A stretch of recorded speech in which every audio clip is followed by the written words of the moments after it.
Clear হবে কি হবে না ওটা আগামী পার্লামেন্ট সিদ্ধান্ত নেবে।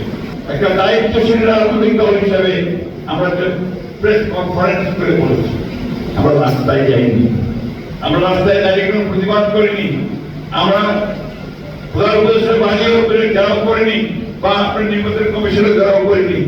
একটি রাজনৈতিক দল তারা একটা জোট বানিয়ে আবার সেটা করছে, তারা বিভিন্ন ভাবে আপনার এই সরকারকে তারা বাধ্য করতে চাইলে তাদের কথাটাই শুনতে হবে। আমাদের কথা খুব পরিষ্কার, আমরা যেটা সই করেছি সেটা অবশ্যই আমরা সেটা দায়িত্ব গ্রহণ করব, কিন্তু যেটা আমরা সই করিনি সেটা দায়িত্ব আমরা গ্রহণ করবো না। আমরা চাই যে এই বিষয়গুলো একটু আলোচনার মাধ্যমে সমাধান করা হোক।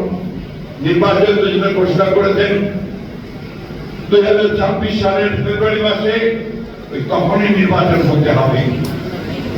হবে কি হবে না ওটা আগামী পার্লামেন্ট সিদ্ধান্ত নেবে।